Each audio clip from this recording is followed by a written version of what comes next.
You've heard of the observer effect, right? That strange idea pulled out of physics that says when you look at something, you change it? It sounds mysterious, even magical, and over time, it has escaped the walls of laboratories and slipped into pop culture. Suddenly, the observer effect was no longer just about electrons and experiments. It became a philosophy of life. The message was catchy. Focus hard enough on what you want, and you'll bend reality in your favor. Entire industries built themselves on this promise, from manifestation seminars to motivational bestsellers. The formula seems simple. Think it, intend it, and it will arrive. But here's the uncomfortable twist. What if that interpretation isn't just incomplete, but dangerously misleading? What if the very act of straining your mind toward something creates the opposite of what you hoped for? People set intentions with clarity, they visualize success with precision, and still they stumble. They burn out, fall short, or lock themselves into patterns that feel impossible to break. The question is not whether intention matters, it does, but why intention alone so often fails to deliver. This video is about that paradox.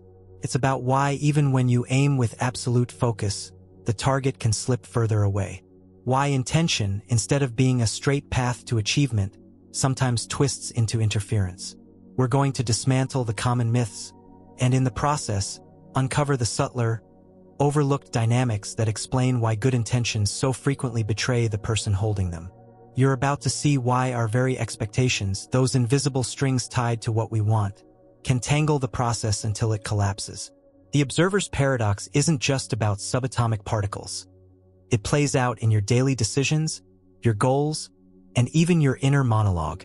You're going to learn why hyperfocusing on a dream often triggers resistance, why trying harder can backfire, and why the most disciplined efforts sometimes end in frustration.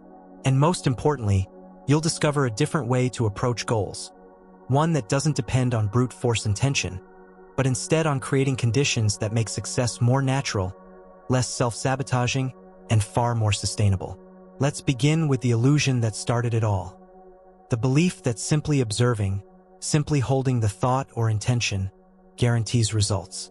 The phrase observer effect originated in physics, where it describes something very specific. When a system is measured, the act of measuring changes the system. In quantum experiments, particles behave one way when left alone and another when observed. This was shocking because it suggested that the act of looking isn't neutral, it interferes. But outside the laboratory, this principle has been oversimplified and rebranded into something it never actually said. Popular thought translated it into, if attention alters reality at the smallest level, then focusing my attention on what I want must bend the universe toward giving it to me. This leap was attractive because it was empowering. Suddenly, a person didn't need money, resources, or connections. They just needed clear intention. Focus became a currency, a hidden force that could supposedly summon results. And so the mantra spread, if I just focus on it, it will happen. The problem is that physics never promised that. The scientific concept was about disturbances, not wish fulfillment. Looking changed the system, but it didn't guarantee the outcome you wanted. A physicist would laugh at the idea that measuring a particle in one state makes it obediently flip into the state you prefer. Yet in everyday life, many have absorbed exactly that misunderstanding. The trouble with this illusion is not that attention is powerless. Attention is incredibly influential, but that the way we hold attention can warp the very outcome we're chasing. Think about it.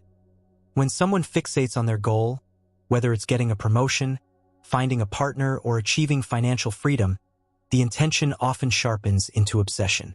They begin to check constantly for results, measuring progress every step of the way. In physics terms, they keep observing the system. And just as in the laboratory, constant observation doesn't leave the system untouched. It changes it.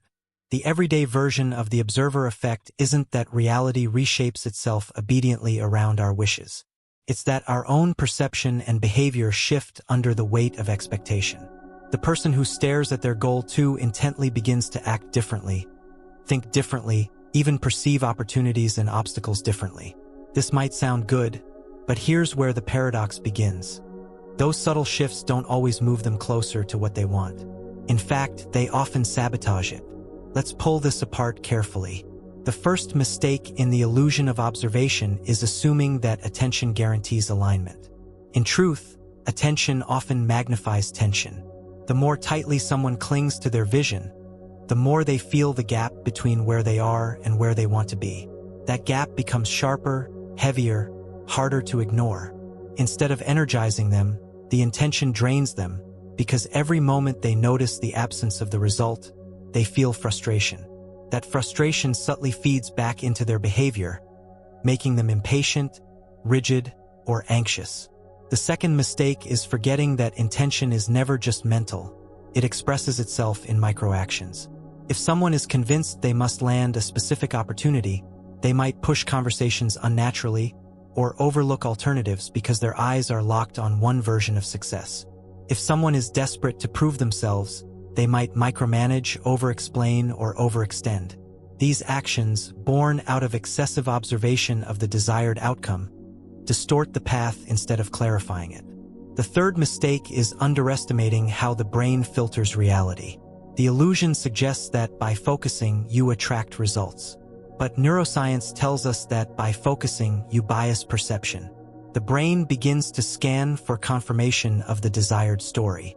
While this can be helpful, it also blinds you to data that contradicts what you want to believe. For example, someone obsessed with manifesting wealth may only notice signs that affirm abundance while ignoring red flags about risk or imbalance. Their decisions are warped not by lack of intention, but by too much of it. At the root of this illusion is a seductive oversimplification, the belief that reality bends passively under mental force. What actually happens is more complex and far less obedient. Attention does influence outcomes, but through the chain of perception, emotion, and behavior, not through direct cosmic law. That chain is fragile. Tilt it too heavily in one direction and you don't get acceleration, you get distortion. And this is where the observer's paradox begins to haunt everyday life. The paradox says, the more tightly you observe your desired outcome, the more you risk altering it in ways that prevent it from unfolding. Just like the particle in physics experiments, your goal resists being cornered under the microscope. The act of measuring progress too frequently, holding the intention too tightly, and demanding signs too early interferes with the natural unfolding of effort and opportunity. It's tempting to brush this aside as pessimism, but the evidence is everywhere. Consider how often people start with a burst of enthusiasm, only to watch it collapse. They repeat affirmations, set visions, and pour effort into maintaining the thought, but eventually the very act of constant checking exhausts them. The result is not manifestation but burnout. Their intention did influence reality, but not toward success. It influenced their emotions toward impatience, their decisions toward rigidity, and their energy toward depletion. This illusion of observation thrives because it flatters us. It says we have more control than we actually do. But hidden inside is a trap. By convincing us that attention alone guarantees progress, it makes us blind to the ways attention, when strained and overused, can backfire. We fail not because intention is useless, but because we don't notice how it mutates under pressure. The crucial step in dismantling this illusion is recognizing that intention is a tool, not a spell. A tool requires balance. A hammer can build or destroy depending on how it's used. In the same way, intention can clarify or distort depending on how it's held. The myth of observation tells us to hold it tighter, to stare longer, to press harder. But the truth is that beyond a certain point, the very act of observing becomes interference. So, when people say, if I just focus on it, it will happen, they are unknowingly invoking a principle that contains its own contradiction. Yes, focus matters, but only to the degree that it fuels steady action without collapsing into obsession. Beyond that, the observer's paradox asserts itself. The tighter the grip, the slipperier the result. This is the illusion we must first unmask. Because until it's understood, every attempt at setting intentions will risk repeating the same cycle. High hope, sharp focus, hidden interference, and eventual disappointment. Next, we will move into how expectations, the silent partners of intention, sneak into the process and interfere even further. They may look invisible, but their impact is enormous. Expectation is the silent twin of intention. Whenever you set a goal, you don't just form the intention to reach it, you also generate expectations about how the process will unfold and what success will feel like. These expectations operate in the background, almost invisible, but they shape your emotions, your choices, and your ability to respond to obstacles. And while expectation may sound like a helpful companion, it is often the hidden element that distorts outcomes the most. At the start, expectation feels harmless. You picture a result, and along with that picture comes a story. How long it should take, what milestones you should hit, and how effortless or difficult it ought to feel. But expectation doesn't sit quietly, compares, it judges, pressures, and in doing so, it alters your behavior in subtle but powerful ways. The paradox begins to take shape. The very act of anticipating success or bracing for failure changes how you move through the process, and often not in your favor. Expectation has a peculiar way of shifting your relationship to time. Once you expect an outcome, every moment without it feels like delay. Anticipation stretches time, making progress feel slower, and impatience quickly follows. This isn't just an emotional inconvenience, it changes the way you act. Impatience pushes you into shortcuts or into overexertion, which ironically slows you down further. Instead of steady, consistent effort, you oscillate between bursts of frantic activity and crashes of discouragement. This is what psychologists sometimes call temporal discounting, the tendency to devalue long-term outcomes because the present feels too uncomfortable. When expectation becomes too sharp, the brain craves relief from the discomfort of waiting. That relief might come in the form of abandoning the goal entirely, or in sabotaging the effort just to escape the anxiety of not having results yet. The more vivid the expectation, the heavier this weight of anticipation becomes. The try harder trap. One of the clearest distortions caused by expectation is the so-called try harder trap. Here's how it works. When you expect a certain outcome, any sign that you're not getting closer to it feels like a violation. That violation triggers an instinctive response. Work harder. On the surface, this seems reasonable. After all, effort is essential to achievement. But there is a tipping point where effort, instead of propelling you forward, creates resistance. Consider the athlete who starts missing easy shots.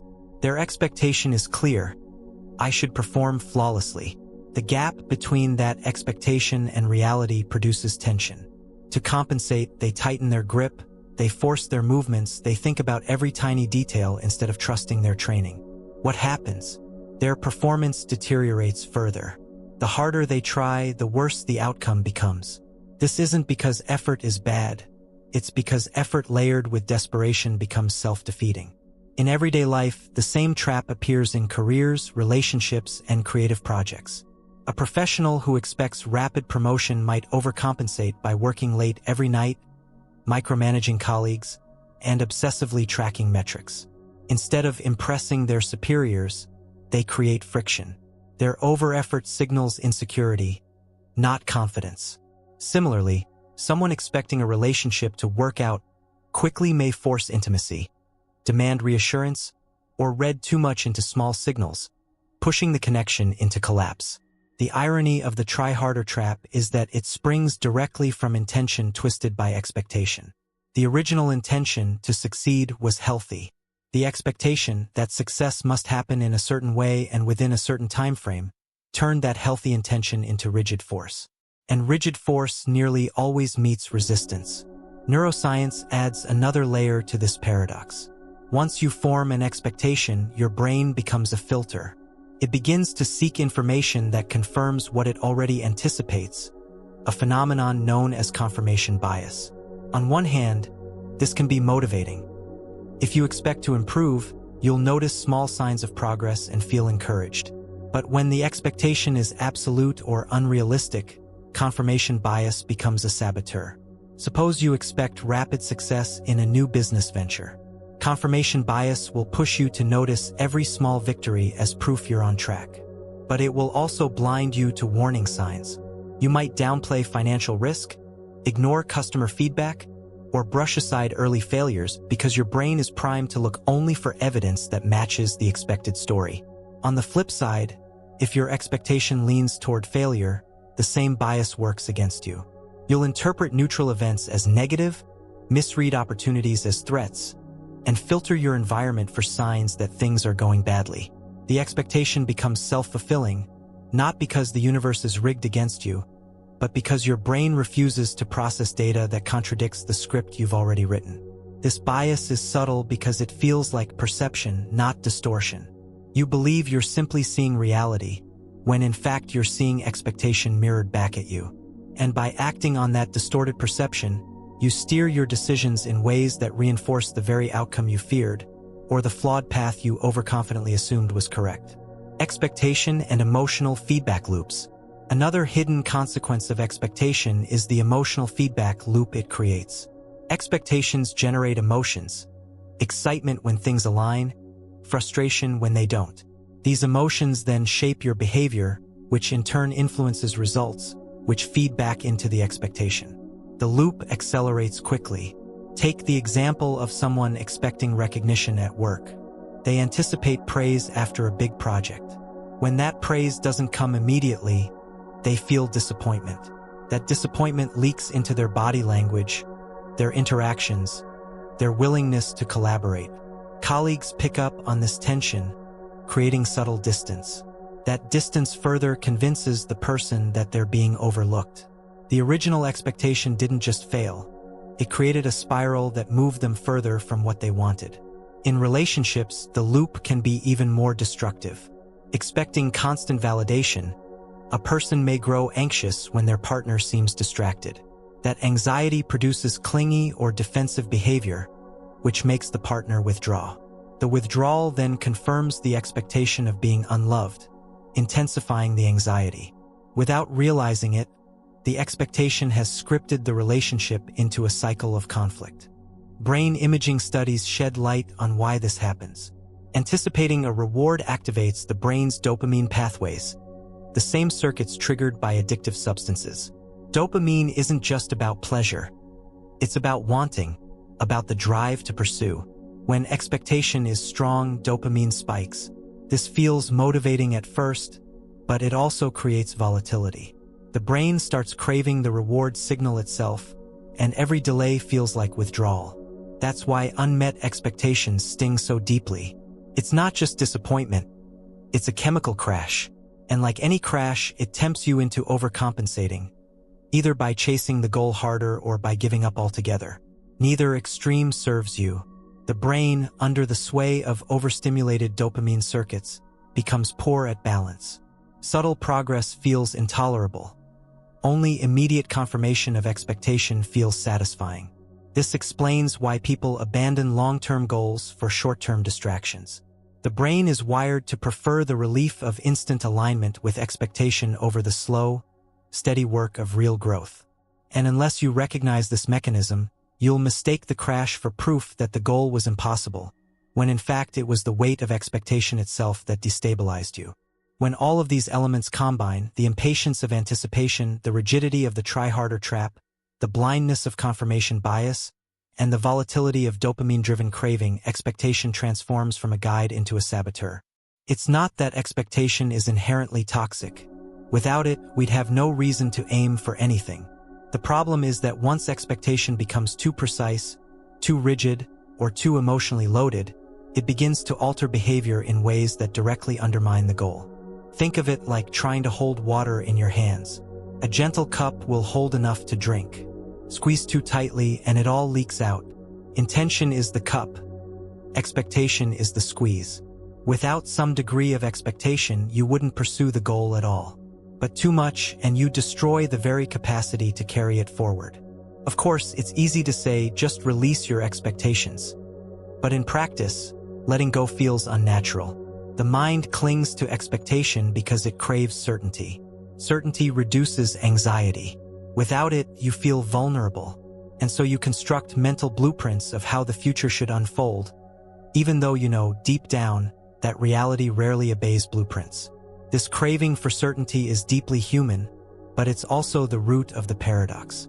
By insisting on certainty through rigid expectation, you destabilize the very process that could deliver what you want. Letting go feels like losing control, but in truth, it's the only way to regain genuine influence over outcomes. Recognizing the unseen interference of expectation is the first step. The next is learning to approach intention without letting expectation corrupt it. This doesn't mean abandoning goals or pretending not to care. It means cultivating a state where you act with clarity and commitment, but without attaching to a rigid picture of exactly how and when results must appear. This requires a different skill set: patience, flexibility, and the willingness to measure progress in subtle shifts rather than dramatic leaps. It means replacing the story of "I must achieve this now" exactly this way with "I will create the conditions where success becomes increasingly likely." It means resisting the dopamine-driven craving for instant confirmation and instead allowing reality to unfold at its natural pace. Expectation isn't the villain, but it is a tricky partner. When unseen, it hijacks intention and steers you towards sabotage. When recognized, it can be softened, balanced, and transformed into a quiet background motivator rather than a noisy dictator. The challenge is learning to see it clearly and to stop confusing it with intention itself. Next, we will explore the paradox of manifestation, the ways popular techniques for attracting success often fail precisely because they are overloaded with expectation. You'll see why hyperfocusing on the how derails the what, and how common practices meant to unlock abundance can lock you into struggle instead. Manifestation has become one of the most popular frameworks for pursuing goals in the modern world. The concept is everywhere: books, workshops, social media feeds, all promising that if you can just hold the right thoughts, align your intentions, and visualize clearly, your desires will materialize. It feels empowering because it places the keys to success in your own mind. You don't need external approval, immense resources, or even luck. You just need to master the art of intention and visualization. But beneath its glittering appeal lies a contradiction that explains why so many people practice manifestation techniques with dedication and still find themselves disappointed. The paradox of manifestation is this: the very focus on producing a specific outcome often guarantees resistance to it. At the core of manifestation teachings is the idea that mental clarity attracts reality. You are told to visualize in detail, to hold the picture of your dream as if it were already achieved. You are told to repeat affirmations, to program your subconscious, to act as if until the universe aligns. Yet anyone who has practiced this with sincerity knows the hidden frustration. The more vividly you imagine, the more painfully aware you become that your current reality does not match that image.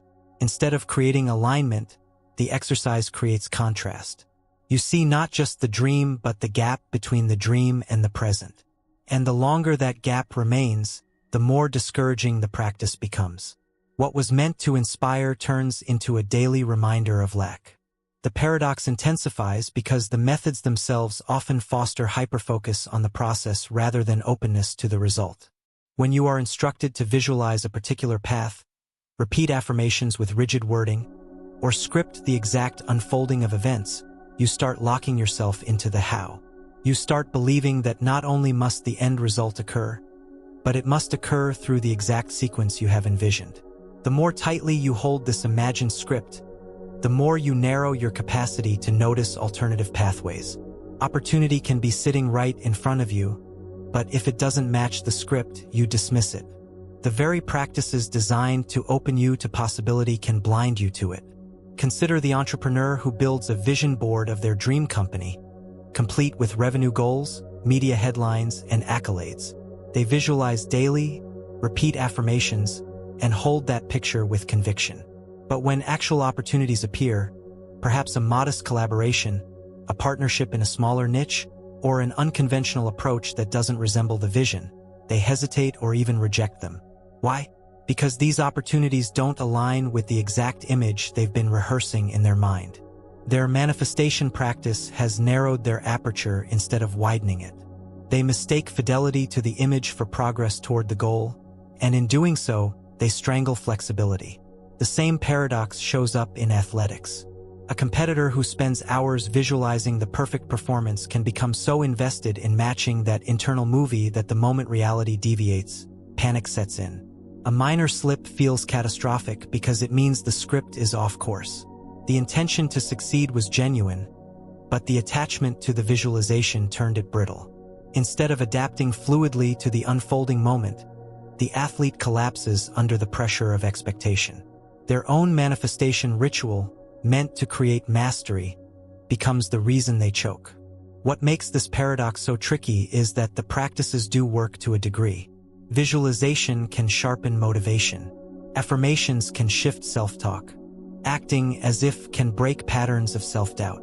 But when carried too far, each practice flips into its shadow form. Visualization becomes obsession. Affirmations become denial of present reality.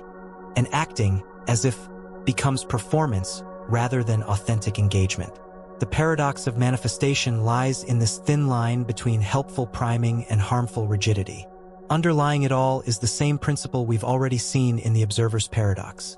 The more tightly you observe, measure, and demand an outcome, the more interference you generate. When you declare, "I must attract this exact scenario," you create psychological resistance to anything that doesn't resemble it. You also set up a feedback loop where every delay feels like failure, every deviation feels like proof of inadequacy. This is why so many manifestation practitioners eventually abandon the process altogether. They confuse the collapse of their rigid expectations with the collapse of intention itself. There's another layer to the paradox worth examining. Manifestation techniques often emphasize emotional alignment. Feel the joy of already having it, radiate gratitude as though it were done, embody the frequency of success. This sounds beautiful, but it subtly implies that negative emotions are dangerous, that doubt or frustration will repel the outcome. The result is emotional suppression. Instead of acknowledging fear or discouragement, practitioners push it away, layering positivity on top. But suppressed emotions don't vanish. They fester. They leak into behavior, body language, and tone. A smile meant to project confidence feels forced. Words of affirmation ring hollow. And in the very attempt to project alignment, the person transmits incongruence.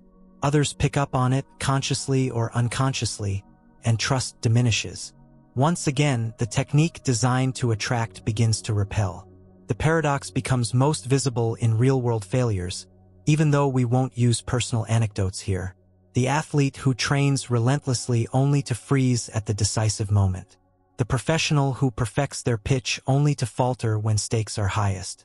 The creative who refines their project endlessly but never releases it, because the imagined reception is so precious it cannot risk reality. These aren't failures of intention. They are failures born of over-attached intention manifestation techniques carried to the point of self-sabotage. It's crucial here to separate two truths. Manifestation is not wholly misguided, but its mainstream practice often collapses under the weight of its own prescriptions. To intend, to visualize, to affirm, these are not inherently flawed. What corrupts them is the demand that they must work exactly as imagined. The paradox is not that manifestation doesn't work, but that it works too literally. It amplifies the stories in your mind until those stories blind you to what's unfolding in front of you. One of the subtler dynamics at play is how manifestation fosters hyper-awareness of results. You're told to look for signs, to interpret coincidences, to notice alignment everywhere. While this can increase optimism, it can also trap you in a cycle of overinterpretation. Every event becomes either a sign of progress or a sign of failure. A delayed email isn't just a delayed email.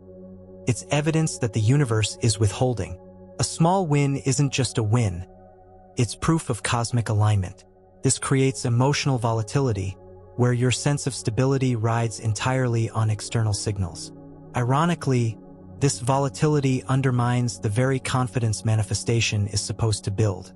The paradox of manifestation can also be understood through a psychological lens.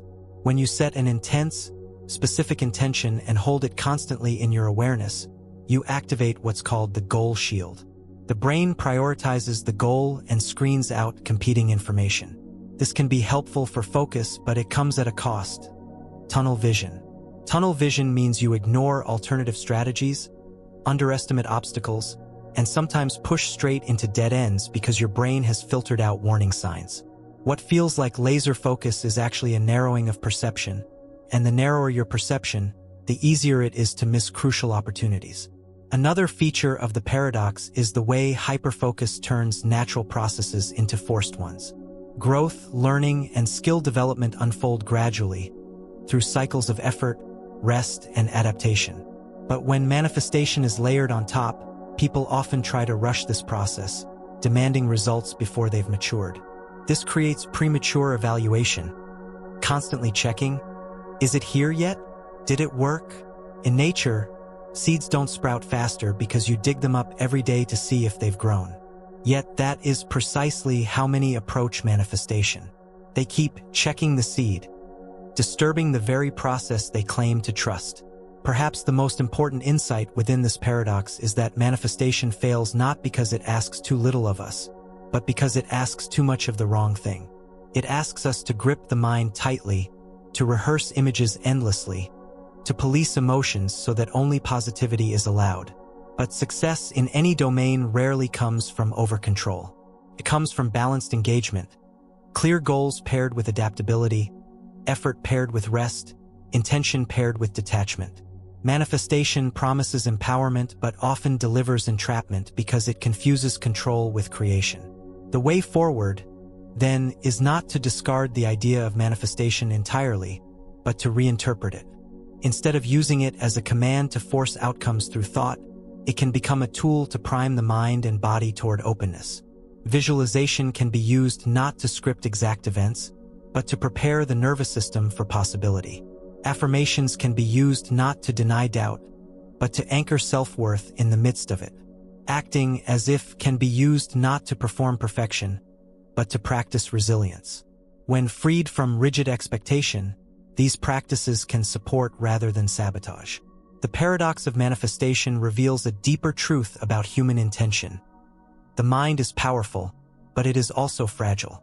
When pushed too hard, it resists itself. When given some space, it flourishes. This is why the most effective intentions often feel lighter, less desperate, more like invitations than demands. It's why some of the most successful outcomes appear not at the peak of forceful visualization, but in moments of relaxed focus, where effort and openness coexist. Next, we will explore how to cultivate detached intention, an approach that shifts from "I will force this outcome" to "I will create the conditions for this outcome." This shift is subtle but transformative, and it addresses the heart of the observer's paradox by loosening the grip of control without abandoning the power of choice. The greatest trap of intention is the belief that the more tightly you hold it, the more power it carries. This seems logical. If a goal matters, shouldn't you pursue it with every ounce of focus, energy, and force you can muster? Yet the paradox is that beyond a certain point, intensity becomes counterproductive. What actually creates sustainable progress is a different posture, what can be called detached intention. This does not mean giving up or abandoning your goals. It means holding them lightly enough that you can act with clarity without being strangled by pressure. It is the difference between steering a boat with a steady hand and clenching the wheel until the vessel veers wildly. Detached intention begins with a shift in framing.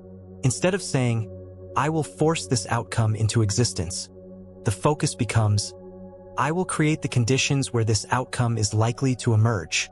The first stance treats reality as an enemy to be conquered. The second treats reality as a partner in a process. The first produces rigidity, the second produces adaptability. Both still involve effort, but one exhausts you while the other supports you. Detached intention is not passive. It is active engagement without the desperation of control. One of the simplest ways to understand detached intention is to think about breathing. If you try to control every breath, counting, measuring, forcing, you quickly become anxious. Your body resists the micromanagement. But if you let breathing happen naturally, while occasionally guiding it with awareness, you discover rhythm and calm. Goals work the same way. When you press too hard, you disrupt the rhythm. When you allow space for flow, you create the conditions where effort integrates with opportunity. This kind of detachment is not the same as indifference. Indifference abandons caring. Detachment refines it. It means you can want something, pursue it, and value it, but without making your identity, worth, or peace of mind depend on its arrival in exactly the way you imagine. Detached intention says, I will give my best, but I do not need to suffocate myself with constant measuring. That subtle distance frees up mental energy. Suddenly, setbacks feel less catastrophic, adjustments feel less threatening, and small wins feel more meaningful. Detached intention also allows you to recognize the role of timing. Some outcomes require maturity. Skills need to develop, relationships need to grow, opportunities need to align. When you're attached, you resist this truth and demand immediate confirmation. When you're detached, you can see the longer arc of growth and trust that progress is happening even when the surface appears still. This perspective reduces impatience and prevents the premature evaluation that ruins many efforts. At the core of cultivating detached intention is surrender. Not surrender in the sense of resignation, but surrender in the sense of loosening the grip on every variable you can't control. This is perhaps the hardest step because control feels safe. You want to plan every detail, anticipate every obstacle, and guarantee every outcome. But the truth is, most of what determines results lies outside your direct command. Timing, environment, other people's choices, unpredictable events. All of these shape the final picture. By insisting on controlling them, you drain energy from the only part you actually can influence, your own consistent, grounded effort. Surrender creates space. When you stop forcing every detail, you open your perception to alternatives. You notice opportunities that would have been invisible if you were locked into a single script. You adapt more quickly to changes because you're not constantly resisting them. In this way, surrender doesn't weaken your pursuit. It strengthens it by removing friction. Practical exercises can help anchor this posture. One is to practice setting intentions without timelines. Instead of saying, "I must achieve this by next month," reframe it as, "I am creating the conditions for this to unfold at the right pace." This doesn't mean abandoning deadlines altogether, but it means recognizing the difference between deadlines that organize effort and deadlines that strangle it. The goal is to use time as a structure, not a whip. Another exercise is to build rituals of letting go. After visualizing or planning, consciously release the image. Tell yourself, "I have set the intention. Now I return to presence." This simple act prevents the mind from obsessively replaying the desired outcome and dragging you into constant comparison with reality. It reminds you that once intention is planted, it doesn't need to be monitored every moment to grow. Detached intention also benefits from practices that cultivate neutrality. Mindfulness meditation, journaling, or even simple reflection exercises allow you to notice when your emotions are being hijacked by expectation. By observing without judgment, you create a buffer between the goal and your sense of self. This buffer is essential because when you merge identity with outcome, failure becomes intolerable, and success becomes a fragile source of validation. Detachment restores perspective. You are more than the outcome, and the outcome is not diminished if it unfolds differently than imagined. Another layer of detached intention is trust. Trust doesn't mean believing that everything will magically work out. It means believing that your efforts are not wasted, even if results look uncertain. Trust is what allows you to keep planting seeds without digging them up every day to check if they've sprouted. It is what keeps you steady when external feedback is slow or absent. Without trust, you become reactive, swinging between overexertion and despair. With trust, you build momentum quietly, even when the surface looks stagnant. This trust must extend not only to external factors but also to yourself. Detached intention requires the belief that you can adapt, that you can learn, that you can respond creatively to obstacles. If you trust your own resourcefulness, you don't need the outcome to appear exactly as planned.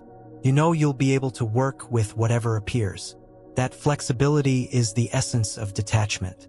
There is also a creative dimension to detached intention. When you release the need for control, you allow curiosity to enter. Instead of demanding that the path be straight, you start exploring side routes, learning from unexpected turns, and discovering possibilities you hadn't imagined. Many breakthroughs in art, science, and business happen not because someone forced their plan to succeed, but because they remained open enough to notice when reality offered something better than their plan. Detachment is what makes this openness possible. It's important to recognize that detached intention does not eliminate effort. You still act, you still pursue, you still invest energy. But the quality of effort changes. It becomes less frantic and more consistent, less desperate and more sustainable. You no longer burn out from constant measuring because you're not gripping the goal so tightly.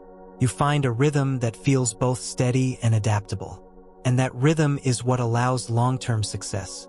In many ways, detached intention mirrors the principle of balance found in nature. Trees grow toward light, but they do not yank themselves upward. Rivers carve valleys, but they do not force their flow against every rock.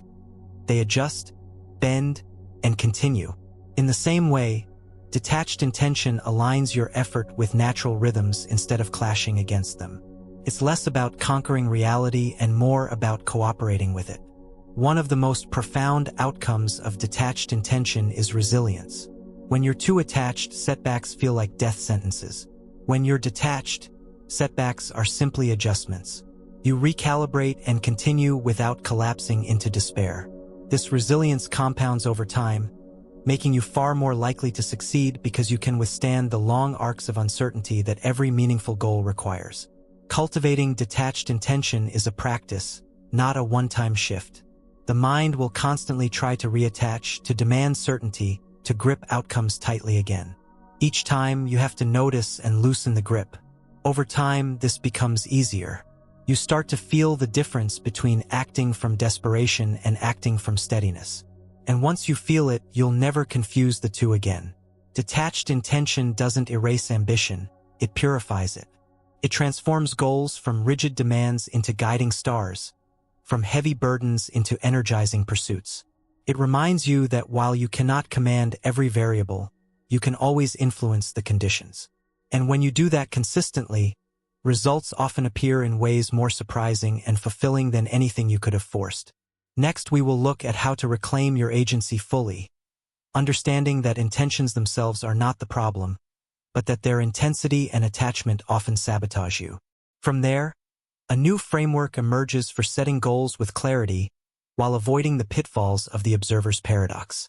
By now, it should be clear that the failure of intentions is not rooted in the idea of intention itself. Wanting something, setting goals, envisioning a future, none of that is inherently problematic.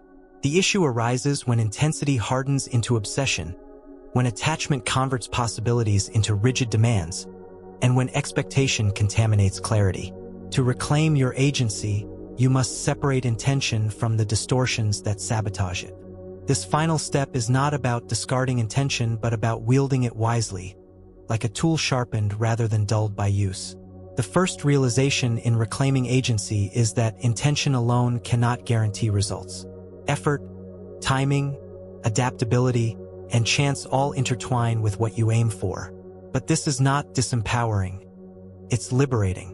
When you accept that you don't control every variable, you stop wasting energy on forcing outcomes and redirect that energy toward what is actually within your influence. You regain power because you're no longer scattering it across impossible tasks. Agency begins the moment you distinguish what belongs to you from what does not. This clarity leads to a new way of setting goals. Traditional goal setting often emphasizes precision. Define exactly what you want, set timelines, measure progress aggressively, and hold yourself accountable to strict milestones.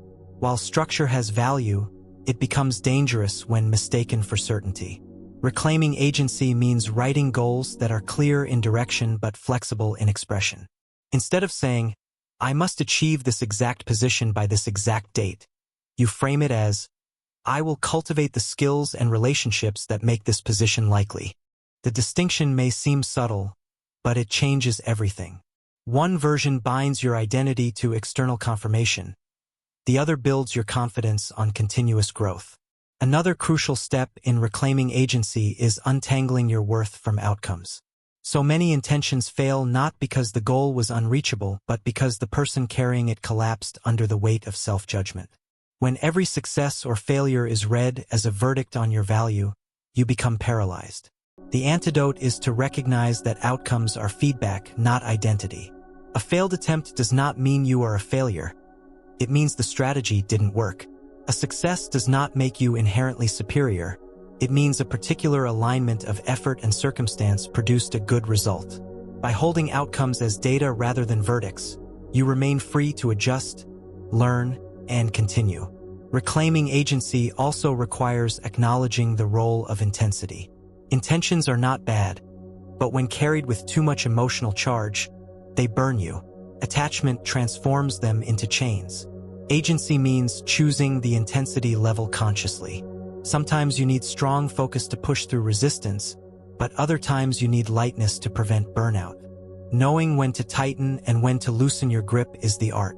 It's like tuning an instrument. Too loose and the sound collapses, too tight and the string snaps. Agency is the ability to keep yourself in tune. A practical way to cultivate this balance is to practice setting layered intentions.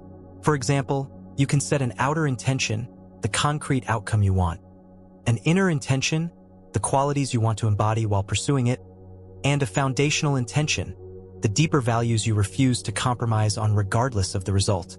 By structuring your goals this way, you avoid collapsing everything into one fragile outcome. If the outer intention falters, you can still fulfill the inner and foundational ones, which means you still grow, still act with integrity, still remain aligned with what matters. This layering protects your agency by ensuring you always have something meaningful under your control. Agency also grows when you learn to work with feedback instead of resisting it. Many people set intentions and then interpret every obstacle as betrayal, every delay as failure. But obstacles are information. They tell you where conditions are misaligned, where skills need refinement, where assumptions were false. If you treat obstacles as enemies, you waste energy in denial or anger. If you treat them as feedback, you refine your approach more quickly. This is not about being naive or romanticizing difficulty. It is about realizing that feedback, even when unpleasant, keeps you in the game. Agency thrives in adaptability. One of the most overlooked aspects of agency is the ability to rest. Modern culture often confuses agency with constant activity, as though the only way to prove you are in control of your life is to stay in perpetual motion. But true agency recognizes rhythm. Just as muscles grow through cycles of exertion and recovery, intentions flourish through cycles of effort and reflection. Without rest, you lose perspective and clarity. Without pauses, you cannot recalibrate. Rest is not surrendering agency. It is protecting it. Another element of reclaiming agency is honesty. Many intentions fail because they are inherited rather than chosen. People pursue goals that come from parents, peers, or culture, mistaking borrowed desires for authentic ones. But a borrowed goal carries no genuine energy. You might push for it with willpower, but the drive will feel hollow, and the resistance will be magnified. Agency means asking, is this truly my intention, or am I carrying someone else's? If the answer is the latter, you have the freedom to release it. This release is not weakness. It is the reclaiming of focus for what truly matters to you. Reclaiming agency also means expanding your definition of success. If success is only defined by the outermost result, then most of life will feel like failure, because outcomes rarely align perfectly with imagination. But if success includes the growth of skills, the strengthening of resilience, the deepening of perspective, then nearly every attempt can contribute to it. Agency is not the guarantee of a result. It is the assurance that every effort contributes meaningfully to your path, regardless of how the external outcome looks. There is also a social dimension to agency. Too often, people treat goals as solitary pursuits, assuming that independence means carrying every burden alone. But agency does not mean isolation. It includes the ability to seek support, collaborate, and learn from others without surrendering autonomy. When you cut yourself off from help, you reduce your capacity to influence outcomes. When you integrate support wisely, you multiply your strength. Reclaiming agency requires humility, the recognition that you remain an agent even when you are part of a larger network. At a deeper level, reclaiming agency is about learning to coexist with uncertainty. Life will always contain unpredictability, and any framework that promises absolute control is selling illusion. Agency is not the eradication of uncertainty, but the cultivation of steadiness within it. When you can act without needing every variable to be certain, you gain freedom. You no longer wait for perfect conditions.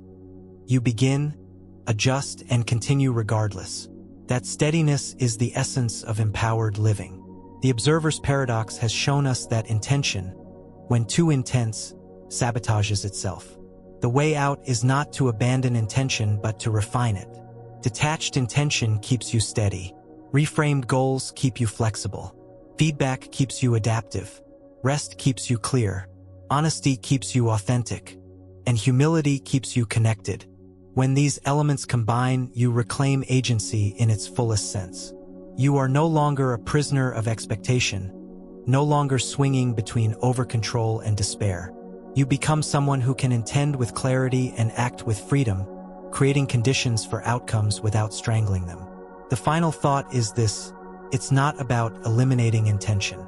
It's about learning to intend wisely, to hold goals like guiding lights, not like cages, to let intention energize without exhausting, to let effort build without breaking, to let desire inspire without consuming. When you reclaim your agency, you stop being sabotaged by the observer's paradox and begin living with a form of power that is both steady and sustainable.